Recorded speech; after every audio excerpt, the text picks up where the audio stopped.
एक पॉइंट से दूसरे पॉइंट तक वेल्डिंग करने के लिए कितने वेल्डिंग इलेक्ट्रोड की जरूरत पड़ती है, यानी कि कितने ग्राम वेल्डिंग इलेक्ट्रोड कितना वेल्डिंग कर सकती है। आज की वीडियो में ये सब बताएंगे। वीडियो बन रही है अंत तक करो तो स्वागत है आपका आपके अपने YouTube channel technical Shadab sir में। तो चलिए वीडियो शुरू करते हैं। आइएगा समझेंगे। दिया है वेल्ड डिपोजिशन ग्राम्स पर रोड, यानी कि कितना वेल्ड हमारा डिपोजिशन होता है एक वेल्डिंग इलेक्ट्रोड को यूज करने पर। रोड का मतलब इलेक्ट्रोड से आगे जो हमारे नंबर दिए हैं, सीएस की हमारी रोड होती है 6010 की, 6013 की। ये वेल्डिंग इलेक्ट्रोड के कुछ एग्जांपल्स हैं जो इस तरह से दिए, यानी कि 7018 की भी होती है, 8018 और 9018 की भी होती है। ये तीन कैटेगरी वाइज मैंने डिवाइड किया है इस चार्ट में।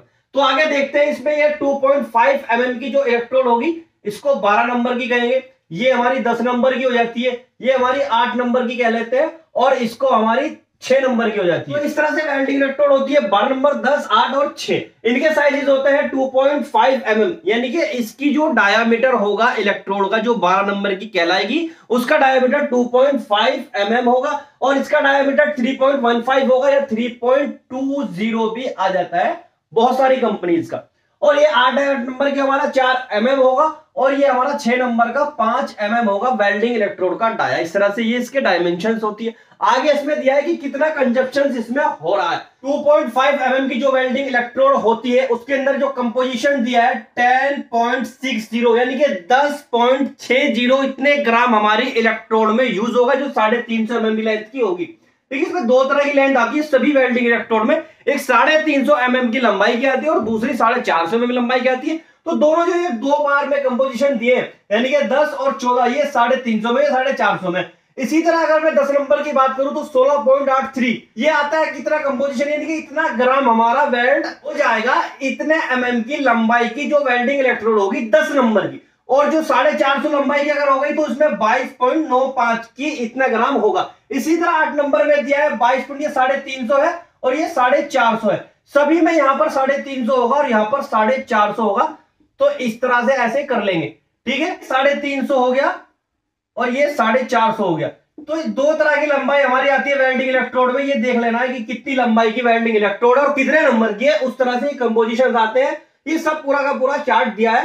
अच्छा, ये वेल्डिंग इलेक्ट्रोड 7018 ये हमारी लो हाइड्रोजन की वेल्डिंग इलेक्ट्रोड होती है सीएस में, कास्ट स्टील में ये नॉर्मली होती है। ये भी लो हाइड्रोजन की होती है, लेकिन ये एस मटेरियल में आती है। 8018 और 9018, 8018 और 9018 ये इसके कोड है। इसी तरह 7018 कोड है। तो अलग अलग स्पेसिफिकेशंस पे अलग अलग वेल्डिंग इलेक्ट्रोड यूज होती है। इनके करंट्स के भी अलग अलग स्पेसिफिकेशंस होते हैं। कुछ मशीन्स, कुछ वेल्डिंग इलेक्ट्रोड, कुछ वेल्डर अपने अपने अकॉर्डिंग रखते हैं। लेकिन अगर मैं मोटी मोटी सी बात कर लेता हूं तो 12 नंबर की वेल्डिंग इलेक्ट्रोड उसमें 40 से 45 एम्पियर से लेके 70-80 एम्पियर तक रखते हैं जो 12 नंबर की वेल्डिंग इलेक्ट्रोड। जितना वेल्डिंग इलेक्ट्रोड का हमारा साइज बढ़ता जाएगा, ठीक है। अगर मैं 2.5 mm की बात करूं तो इसमें हमारा जो हो जाएगा 40 से 80 एम्पियर के बीच हो जाती है। इसी तरह बात करूं 3.10 यानी कि 10 नंबर की वेल्डिंग इलेक्ट्रोड है, इसमें हमारा हो जाता है 80 से लेके 120 एम्पियर। कितने एम्पियर लगते हैं। आगे बात कर लेता हूं 4 mm की। 4 mm का मतलब हो जाता है 8 नंबर की। ये हो गया हमारा 10 नंबर और ये हो गया हमारा 12 नंबर।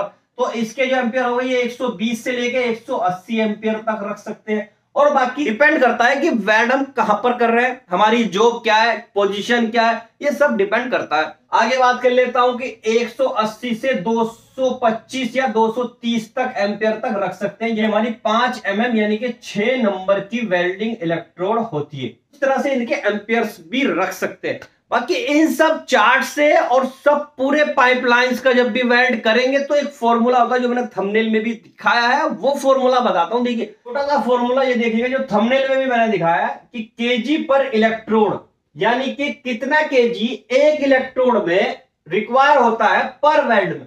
तो ये सिर्फ मैं बात करूंगा पाइपलाइन का। देखिए फॉर्मूला सिर्फ पाइपलाइन के लिए, बाकी किसी भी चीज पे आपको यूज नहीं करना। तो इसका फॉर्मूला होता है डायामीटर ऑफ पाइप। पाइप का जितना भी डायामीटर है, 12 इंच का पाइप है, 6 इंच का है, कुछ भी इंचेस है वो सब ले लेंगे। तो diameter of pipe divide by 2 into 0.1। ये सब फॉर्मूला लगाने के बाद इससे भी निकल जाता है कि कितना वेल्ड हमारा, कितना वेल्डिंग इलेक्ट्रोड कंजप्शन कर रही। तो ये एक बेसिक सी बातें थी, बेसिक सा चार्ट था वेल्ड के बारे में, कुछ बेसिक सी बातें हैं। क्वेश्चंस अगर हो कमेंट में जरूर पूछेगा। अच्छी लगे वीडियो तो लाइक सब्सक्राइब और वीडियो को शेयर करना बिल्कुल आप लोग नेक्स्ट तब तक के लिए